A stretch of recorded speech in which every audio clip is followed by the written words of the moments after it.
Another game that we've kind of been no strangers to keeping an eye on, and it's getting that much closer to actually another beta that's going to be coming out. But let's just jump into it. So Granblue Fantasy Versus Rising could not pick a longer name. So they had a stream recently with obviously Tetsuya Fukuhara, the game's director, amongst other staff, and they broke down basically all the things to look forward to in the game, a lot of the feedback that they've received from the previous beta that we had back in July. Yes, sir. Yes. Your hands raised. Shout outs to the game being shown at every pitcher's mound during these last baseball games.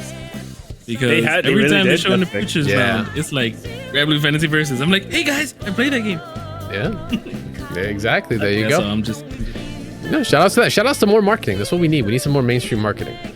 Remember, Japan loves baseball, so gotta make sense. All right, so okay, guys. Sorry, I'm excited about this game. That's all, I am too. No, I'm right there with you. Like, we've been no strangers about what this game is gonna end up doing. Rising from the ashes like a phoenix, right? Rising, literally in the name, like a phoenix of what happened. Whatever you can call it. Right when COVID hit, no rollback. It was an experiment in itself because it was a unique system. They had a lot of variables that could work against them, and honestly, Cygames could have instantly been like, "We're done." Yeah. Right. I gotta give Cygames credit. I gotta give Arxis, right, because they helped out with this as the publisher, and I'm sure they probably helped out with other things in it. Give them credit for not giving up on the game, not giving up on the community, and also doubling down on the community. So like some of the first things that they talked about in the actual beta itself. By the way, shout out to you, Valentine. I do have the pick. It actually is all the there's a really cool Discord picture that's kind of been sent out there on various Granblue Fantasy Versus Discords to actually show off what it went down on the battle adjustments. Some of the first things they talked about is user feedback.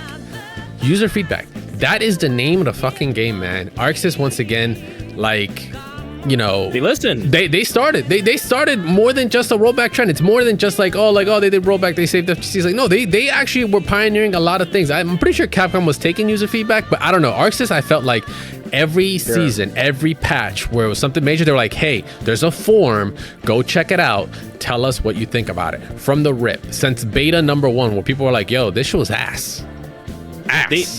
And they listened.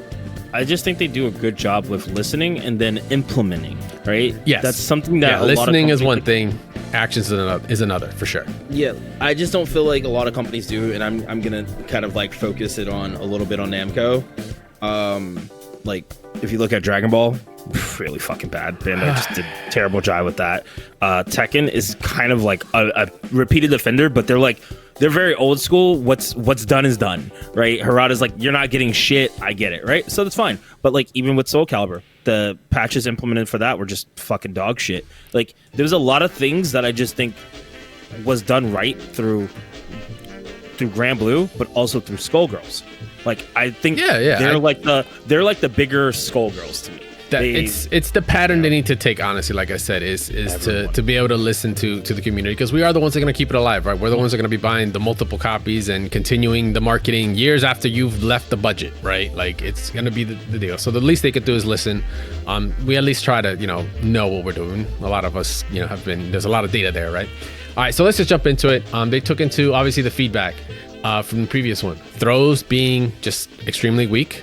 There was an extremely long, or rather large, tech window that made throws practically useless during the beta. And now they brought it down a bit. Now it's much tighter. It's much closer to the original. It's not I think it's not as short as the original. It's a little longer, but it's not as long as that beta had. The other thing about throw breaks, which I think is fucking really, really cool, is that now there's 2 versions. You always remember there's 2 versions, right? There's the regular throw break, and then there's the late tech.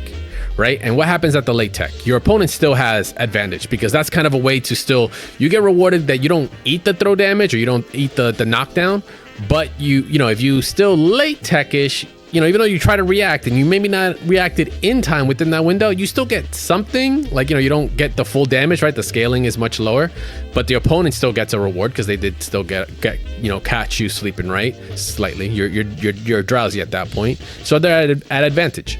So they changed the throw break now, where you can actually just press a regular attack button to throw break. You don't just have to regular throw anymore. But if you do that, which means, if you do light, medium, heavy, whatever, to throw break, but in this case, you always get the late tech. One.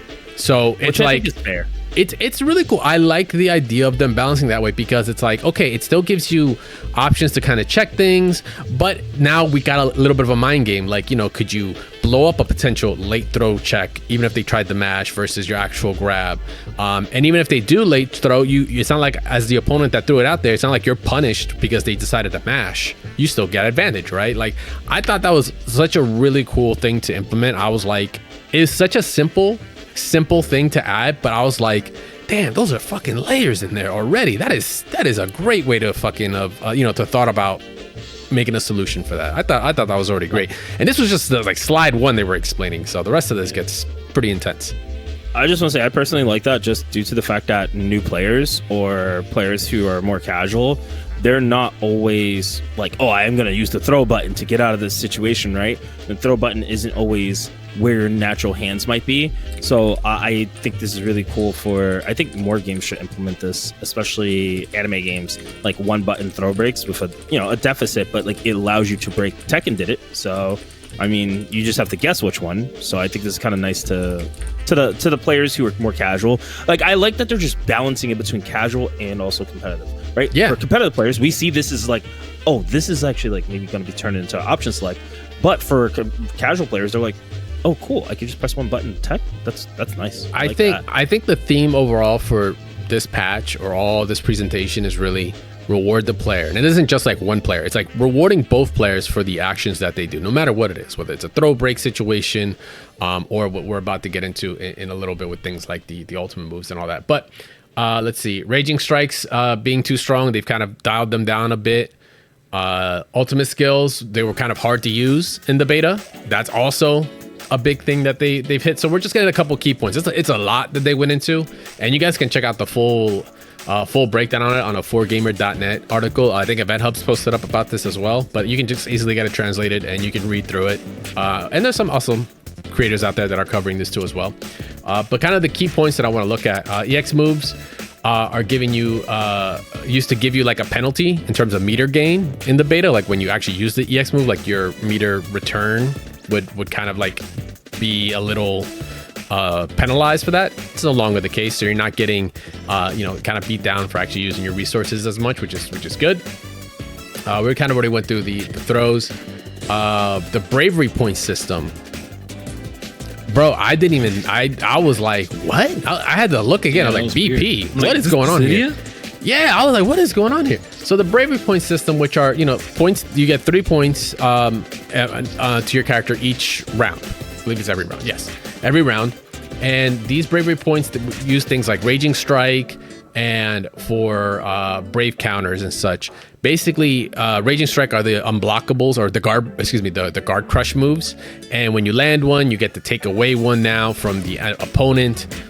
You got the actual brave counter to actually use one of your own to counter that. But the thing about it is how they've implemented the brave point system to things like even the health you take. Like now there's like, when I said layers earlier, I'm not fucking joking. Like some people were tripping about the Street Fighter 6 like mental stack. This game, but like, this game I think is going to have just as much of a mental stack, but between casual and hardcore, I think it's going to be it isn't going to be that steep. I don't think. That's just my initial reactions to it. But anyway, back to bravery points. Damage taking is increased as your BPs are depleted. In other words, the less bravery points you have out at one, from 3 to 0, it kind of makes your situation a little bit more dire. So it kind of becomes a little bit of like a, chess, more kind of chess, like move, think 2-3 steps ahead to see what your opponent will do. So if you have 3 bravery points or 2 bravery points, the damage you take there's no difference in it. Once you're down to 1 though, you start receiving 20% more damage taken. And if you've got 0, it is 50% more. So think about it. Think of it like Burnout on crack. Like, you know, you lose options in Burnout in Street Fighter 6, right? And you have the chance to get stunned. In this game, it's like you burn out, like, don't get hit, because more than likely it's going to be that. But the point about it is because bravery points are attached to, like I said, the Raging Strike and like that. Like, those are really, really powerful moves. But, you know, you have defensive options too to use them on. So it's really about, you know, kind of like trying to cash in this very valuable resource to potentially open up your opponent, or potentially, you know, get the offense off of you if you can't get it, you know, done. The thing that's cool is that they removed it from being a part of the SBA gauge, because the gauge was being used being used less for these options and used for other options a little bit more. So these weren't getting as much limelight as well. I gotta commend them.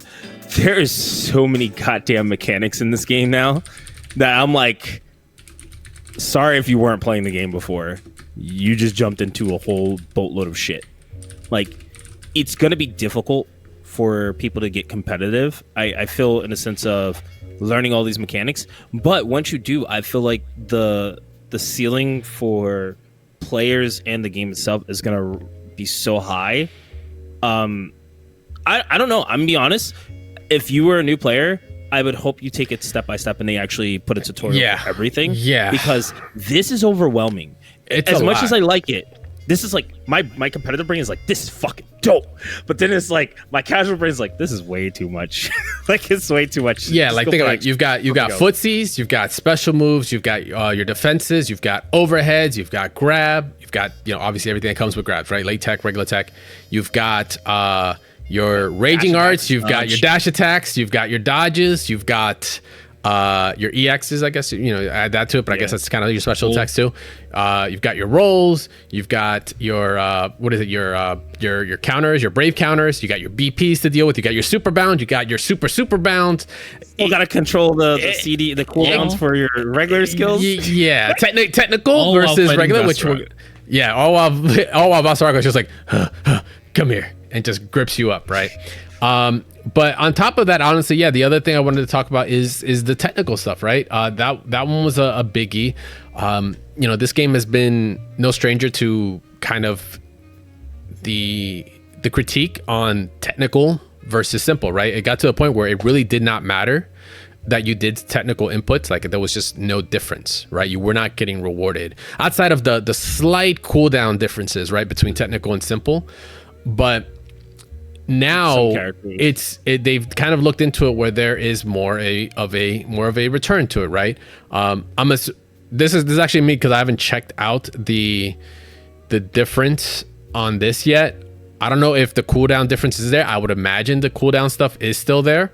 But on top of that, you know, if you actually decide to perform a technical input, in other words, a traditional quarter circle, DP, quarterback circle, you know, half circle, whatever, 360s when it comes to supers and such, right? You will actually be receiving a 10% damage increase, which awesome, great. Now, you know, we're kind of looking at the, you know, kind of maybe they took a page from Street Fighter 6 on that one when they saw how modern versus classic, right? How there is a damage difference there, but people have accepted that is like, you know, is worked out. The 10% with a caveat, only on raw motions. Doesn't work when you're like in the middle of a combo and you decide to do that. But I mean, regardless, you still get rewarded for it, right? For taking that chance, because maybe that 10% could really mean the end of a match for you. It could be a checkmate situation where that 10% was going to matter. Add chip, right? Let's add chip to all this stuff when it comes to all the mental stack, right? But and the cool thing is they added the you know, like Static said earlier, for when it comes to MK1, like having some sort of pop-up or some sort of notification for certain things. They even have a notification there stating when you did do it, so even your opponent knows, like, oh, that was an actual technical. This guy means business. I got good ideas. It's a good quality of life thing to have for sure. I'll definitely say for characters like Eustace, this is kind of like, because like Eustace uses in a lot of his combos, he uses some charges and some non-charges. So and it does affect how you combos. So I think the 10% damage is actually kind of nice for characters who, as a charge character, I think that's really important. That they're also benefiting to some characters who need it. Yeah, that's just really cool. It's a really cool concept. I think I'm glad they looked at it as not let's put a negative, but more let's put a positive. Yeah, for sure. So like, you know, I love that they've put, there's like much more. Obviously there's things like the Raging Chains, there's a couple other specifics, like I said, with Skybound arts and Super Skybound arts, like taking away BP points if you actually hit them with a Skybound art versus a Super Skybound art takes away 2 BP points from your opponent. Right now we're like cashing in, cashing out. Like, when does it seem more, like I said, the game is starting to, this is just developing even more and more layers. On a casual sense though, it's still going to be a very fun game. Competitively, this is actually going to be a very stressful game to fucking play, just looking at it. But I think it's going to be like, I think there's going to be so many good mechanics and so many aspects of it that are available to you that, like, if you're a player that is really grinding out, that really understands it and has a flow with it and can play at that and can play at with that kind of mental stack, like, you know, it won't be too hard to distinguish who's the better player or who's actually, you know, the one that's actually going to be those that are going to be at the top, right? Like, there's going to be no real divide there. All right, so with that, oh yeah, hold on. Oh yeah, I forgot. Choosing both those. Oh yeah, kind of different. Does the game still have a block button? Yes. Yes. Did it? Dude, it's been a minute since I played it. Does it? Yeah, okay. It does. Okay, yeah. Block button versus back. There was no difference there outside of you're killing like cross ups, right? Or was there a frame? No. Or was there a frame difference? So you cannot grab. Yes. You can't tech grab. Block. Yes.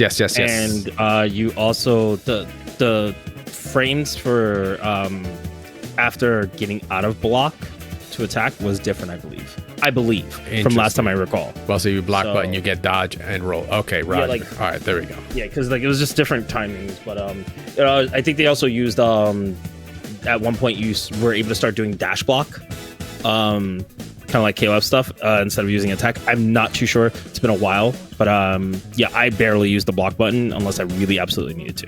AKA fighting lamp block. Outside of MK, you'll never really catch me with a block button, to be honest. Yeah. But yeah, so Granblue, once again, it's looking really strong. There is going to be another beta. There's another beta coming in November. I don't think they gave us a specific date in November, but they did state there was a new beta coming out. Is it in one of the pictures? Yeah. Hold up. We'll double, triple check because I didn't see them posting it. I know they said it. Oh well, I know it says November, but I don't. Yeah, I don't think there's a date yet, but they are stating, you know, about the next beta with Homegirl, the sheep girl. She's gonna be playable in that one. I don't believe she was playable in the last one. No, she was not playable in the last one. Yeah, because they had Siegfried instead. Yeah, they had Siegfried instead. Exactly. All right, so Granblue's looking really strong. I can't wait. I hope to get into playing the beta. This game, like I said, will be a comeback story for the ages for sure in terms of, you know, what the IP has done for itself, and like I said, you know, props to Cygames, props to ArcSys for believing in the project and in the community and listening to them, and still, you know, not letting crazy situations like your rollback netcode situation or lack of in the beginning, your COVID situation that no one could have seen come in, and all this other stuff, and still taking a chance to experiment. You know, if this game, which I wanted to succeed. If this game succeeds, it'll be such a great example to look at when it comes to, you know, developers actually supporting or you know, kind of believing and taking a chance on things, and the community, you know, to be honest, just still giving it a shot. Like, you know, I know a lot of people are like, oh, dead game. I'm like, I get it. Yeah, there are times where it's at its low, but there's still plenty of people that are grinding it, still plenty of people that are having fun, plenty of tech, and plenty of awesome players out there that are killing it, that never gave up. So yeah, it came out a year right before. Sorry, go. No, I was just saying, I still like how I play it still. Yeah, it came out a year before Guilty Gear, and they're just seeing how Guilty Gear just did everything right, and they're like, all right, let's do this backyard stuff. Let's revamp, just study everything, and they're doing what Guilty Gear is doing. Not that they're copying, they're just saying this works. Sincerest form of flattery, right? Imitation. There you go.